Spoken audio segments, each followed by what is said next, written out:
Halo teman-teman, salam sehat selalu. Undian pembagian grup babak kualifikasi Piala Asia yang akan berlangsung pada bulan Juni yang akan datang sudah dilaksanakan di Kuala Lumpur. Dan kita tahu bersama bahwa tim nasional Indonesia dalam undian ini berada di grup A. Grup A terdiri dari Kuwait yang akan bertindak sebagai tuan rumah, juga di sana ada Yordan dan Nepal. Ya. Ada 6 tuan rumah yang sudah ditunjuk, ya. Tapi kita tidak kebagian tuan rumah, kita harus bermain ke Kuwait. Ya. Ada 13 juga tim yang sebenarnya ini sudah lolos lebih awal di putaran final yang akan berlangsung di Cina pada 2023. Tinggal menunggu 11 tim yang akan lolos dari babak kualifikasi yang diundi pada Kamis 24 Februari kemarin. Nah, dalam undian tersebut, selain Kuwait yang akan menjadi tuan rumah, di mana kita akan berpartisipasi untuk ikut ke sana, di ASEAN itu satu-satunya negara yang ditunjuk sebagai tuan rumah, ya, Malaysia. Malaysia ini kebagian tuan rumah dan mereka dalam hasil undian terbilang juga berat. Ya. Indonesia memang berada dalam posisi yang tidak mudah, ya, karena Kuwait, Yordan, tim-tim yang kuat. Secara peringkat FIFA ada di atas kita, kecuali Nepal yang mungkin kita bisa amankan. Tapi oke, kita lihat Malaysia, tetangga kita yang menjadi musuh bebuyutan kita selama ini. Malaysia menjadi tuan rumah, Malaysia tidak mudah. Karena ada Bahrain di sana, ada Turkmenistan yang selain Bangladesh. Jadi harus bersaing paling tidak untuk runner up bagi Malaysia. Hanya diuntungkan karena mereka menjadi tuan rumah. Jadi ada Kuwait sebagai tuan rumah, Malaysia, Uzbek, ya. Kemudian Mongolia yang ditunjuk sebagai tuan rumah, juga ada India yang akan ikut menjadi tuan rumah, dan kesempatan untuk bisa lolos memang terbuka. Nah, pertanyaannya, apakah tim nasional Indonesia yang ditangani oleh Sintayong ini paling tidak bisa menjadi runner up? Ini menjadi PR besar memang. Kalau melihat dari hasil undian bahwa kita ada di grup A bersama dengan tim-tim kuat, nah, seperti Kuwait dan juga Yordan, tanpa mengenyampingkan Nepal yang memang peringkat FIFA-nya itu kita masih lebih bagus karena kita di 160, Nepal di 167. Jadi ya kita bisa mengatasi Nepal. Namun ada 2 yang agak sulit memang, Kuwait dan Yordan, yang secara peringkat FIFA lebih bagus dari kita. Karena Yordan itu ada di peringkat ke-90, kemudian Kuwait peringkat 143.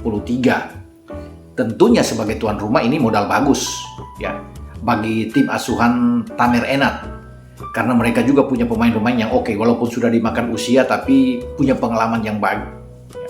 Katakanlah di sana ada Badr Al-Mutawan, ya, yang bisa tampil oke selama ini, 37 tahun, tapi dia tetap gacor sebagai pencetak gol terbanyak.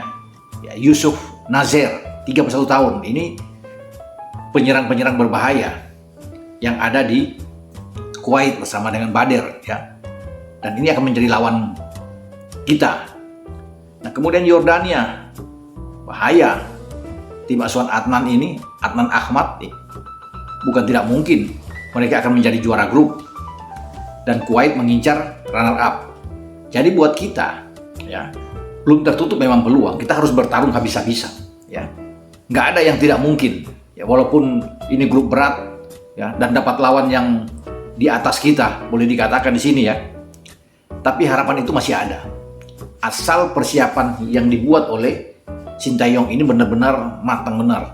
Karena sebelum kita ke kualifikasi Piala Asia ini, kita akan bertarung juga di SEA Games pada bulan Mei. Memang dengan tim U23. Tapi banyak dari tim U23 ini juga yang akan ikut di dalam tim senior untuk bertanding di kualifikasi Piala Asia. Karena selain 13 tim yang sudah lebih dulu membooking tiket lolos ke Cina 2023, ya, 11 tim yang akan bertanding ini, ya, 5 juara grup dan 5 runner up, saya kira ini tim-tim yang bagus yang pasti akan lolos. Tuan rumah punya kesempatan besar, ya, terlepas dari apapun itu. Dan kita kalau bicara dengan Indonesia, jika ingin keluar, katakan kita menang melawan Nepal, ya, dan kita bisa imbang 2 kali saja, Ini sambil berharap kita bisa menjadi runner up dengan 5 poin. Imbang maksudnya dengan Kuwait dan tidak kalah dengan Yordania. Apalagi kalau kita bisa menang salah satu di antara Yordania atau Kuwait, ini jauh lebih bagus ya. Dengan kita menang salah satu dari 2 tim kuat itu, kemudian kita menang melawan Nepal, ada 6 poin bagi kita. Karena kalau kita hanya menang melawan Nepal dan 2 kali imbang dari Kuwait dan Jordan, hanya 5 poin. Dengan 6 poin saya kira kita bisa menjadi tim terbaik, walaupun kita mungkin ada 1 kekalahan ya.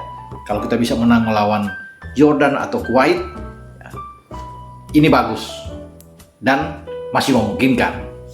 Apalagi kalau persiapan oke, dengan pemain keturunan sudah ada seperti Jordi Amat dan Sandy Walsh, akan semakin kuat pertahanan kita.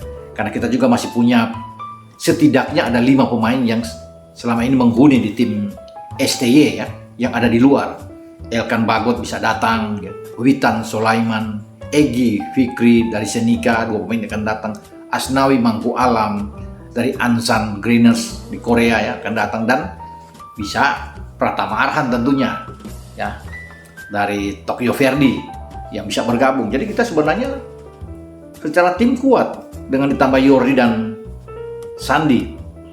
Kami ada pemain-pemain lainnya dari Kikam Buaya yang bisa, Rahmat Irianto yang akan bermain ya, Fakhrudin, Rizky, Rido yang ada. Jadi sebenarnya secara materi kita bolehlah ya, untuk bisa bersaing di Piala Asia.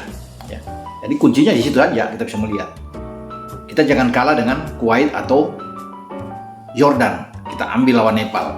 Kalaupun kalah salah satu, tapi kita harus menang. Ini akan jauh lebih bagus kan, karena dengan 6 poin yang saya katakan tadi. Jadi bagi STY, persiapkan aja tim ini sebaik mungkin. Ya. Kita bisa melawan. Nggak usah perlu takut sebenarnya dengan hasil undian ini, bahwa kita punya tim yang sangat baik. Tergantung semua dari persiapan kita, tekad kita. Ya. Kita akan bertanding, mental yang harus dipupuk. Ya. Disinilah ujian terbesar ya, bagi tim asuhan STY. Di saat kita menghadapi tim-tim yang ada secara peringkat di atas tim nasional senior kita. Tantangan ini kita harus hadapi dan kita harus lalui. Ya.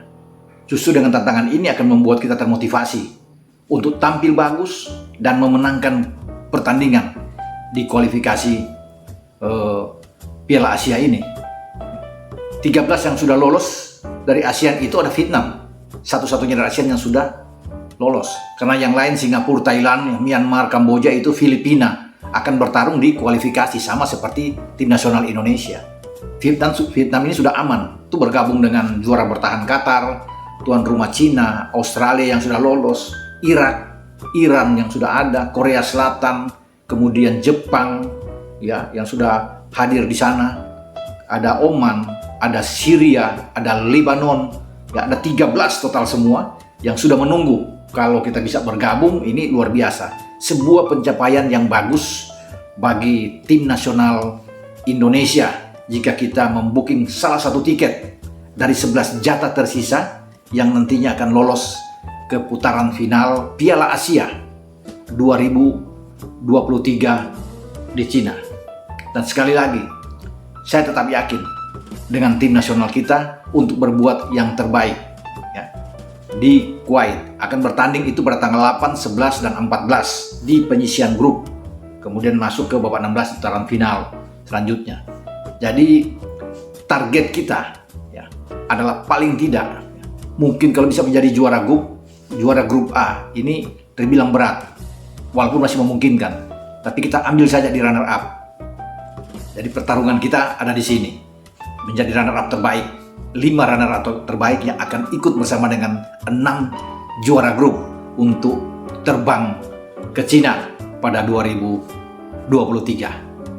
Oke, sampai di sini pembicaraan kita dengan hasil undian drawing yang berlangsung pada Kamis kemarin yang menempatkan tim nasional senior kita di grup A bersama dengan Kuwait, Yordan, dan Nepal. Ciao.